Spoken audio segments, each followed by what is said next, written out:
बिस्मिल्लाहिर्रहमानिर्रहीम अस्सलाम वालेकुम। Welcome back to my YouTube channel and welcome back to another video. तो कैसे हैं आप सब? उम्मीद करती हूँ आप सब ठीक होंगे, खैरियत से होंगे और बहुत खुश होंगे।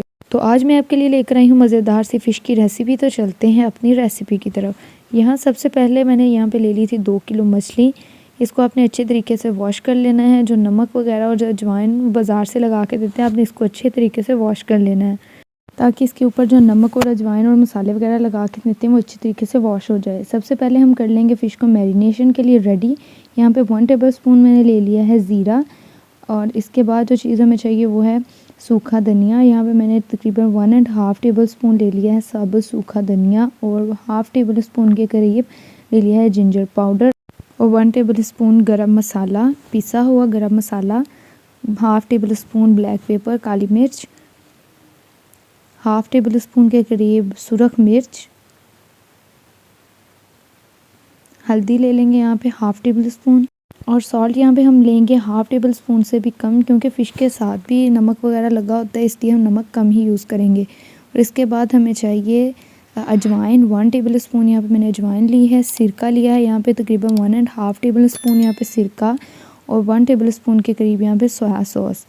और इसके अलावा जो हमें चाहिए ये इमली का पल्प है। इसको मैंने अच्छे तरीके से भिगो के, तो इसके जो गुठलियाँ थी उसको अलग करने के बाद इसका पल्प निकाल लिया था। ये तकरीबन 5 से 6 टेबल स्पून यहाँ पे इमली का पल्प यूज़ किया है, और 1 टेबल स्पून के करीब लेमन का जूस। अगर आपके पास लेमन जूस नहीं है तो आप फ्रेश लेमन भी यूज़ कर सकते हैं। 1 या 2 नींबू का जूस भी आप निकाल कर इसके अंदर ऐड कर सकते हैं। और इसके बाद जो चीज़ हमें चाहिए वो है बेसन। यहाँ पे 1.5 टेबल स्पून के करीब मैंने बेसन यूज़ किया था, और इसको अच्छे तरीके से अब हम मिक्स कर लेंगे। अच्छे तरीके से आपने हाथ को कवर कर लेना अगर आपके हाथों को एलर्जी है तो, ताकि मिर्ची वगैरह ना लगे। और इसके अलावा आप हल्का सा ऑयल लगाकर भी इसको अच्छे तरीके से मिक्स कर सकते हैं, हाथों को ऑयल लगाकर। तो बेहतर रहेगा कि आप कोई ग्लव्स वगैरह वेयर कर लें ताकि ये जलन वगैरह हाथों में मिर्ची की वजह से ना हो। यहाँ पे मैं चिली फ्लेक्स डालना भूल गई थी। आपने तकरीबन 1.5 टेबल स्पून के करीब चिली फ्लेक्स भी डाल देना, और अब इसको अच्छे तरीके से आपने मिक्स कर लेना है ताकि इसके हर पीस के साथ मसाला जो है वो अच्छे तरीके से लग जाए। तकरीबन 2 से 3 मिनट अच्छे तरीके से मिक्स करने के बाद आप देखें इसके सारे पीसीस के साथ मसाला जो है वो अच्छे तरीके से लग गया है। अब इसको हम कवर करके रख देंगे तकरीबन ओवरनाइट के लिए, या आप कम से कम 3 से 4 घंटे के लिए भी इसको मैरिनेट करके रख सकते हैं। इसके बाद हमें यहाँ पे चाहिए बेसन। यहाँ पे मैंने तकरीबन 4 से 5 चम्मच भर के यहाँ पे मैंने बेसन का यूज़ किया था। ये मैरिनेशन के बाद आपने करना है तकरीबन 2 से 3 घंटे बाद। यहाँ पे मैंने लिया था गंदम का आटा 2 टेबल स्पून के करीब, जिसकी हम रोटी बनाते हैं। और यहाँ पे हल्दी मैंने डाली थी 1/2 टेबल स्पून। अगर हल्दी नहीं आप डालना चाह रहे तो आप इसको स्किप भी कर सकते हैं, और यहाँ पे आप फूड कलर भी यूज़ कर सकते हैं इसके अंदर कलर के लिए। यहाँ पे इसको अच्छे तरीके से मिक्स कर लेना है। तकरीबन 1 कप के करीब यहाँ पे पानी का इस्तेमाल हो गया था। इसके अलावा हम इसमें डालेंगे तकरीबन 2 टेबल स्पून के करीब मैदा, ताकि ये जो मेज़ा हमने बनाया है वो मछली में जब हम ऐड करें मछली के साथ तो वो उतरने ना पाए। फ्राई करते वक्त अच्छे तरीके से मसाला जो है चिपक जाए। और अब इसका टेक्सचर आप चेक कर सकते हैं। आपने बिल्कुल इसी तरह का टेक्सचर रखना है जिस तरह का मैंने आपको बताया, ना तो ज़्यादा थिन रखना है और ना ही ज़्यादा इसको थिक करना है। यहाँ पे जो हमने फ़िश ली थी ओवरनाइट के लिए, इसको हमने मैरिनेशन के लिए रखा हुआ था, इसके अंदर इस मेज़े को हम डाल देंगे अच्छे तरीके से। और यहाँ पे हम अब इसको हाथ के साथ मिक्स करेंगे।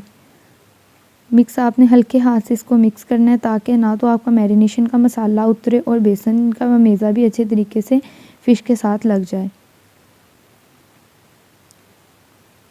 तकरीबन 2 से 3 मिनट के लिए अच्छे तरीके से इसको मिक्स करेंगे ताकि जो मसाला वगैरह है वो अच्छे तरीके से इसके साथ फ़िश के साथ लग जाए।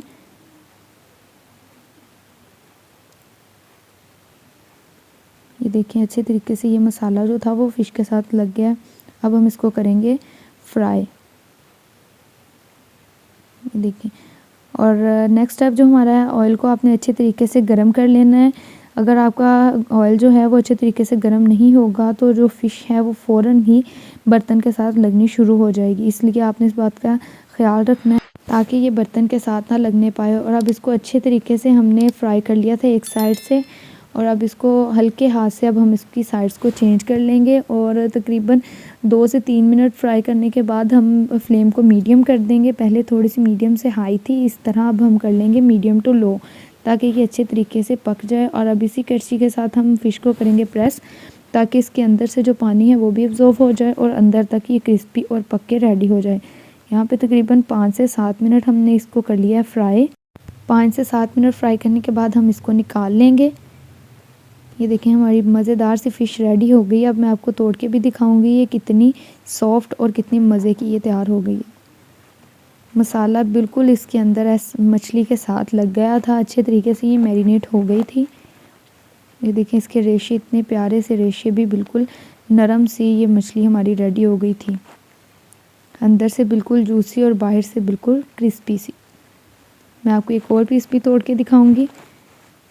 ये देखें अच्छे तरीके से इसके रेशे बन रहे थे और इसके ये देखें पीस वगैरह भी अच्छे तरीके से हो रहे थे।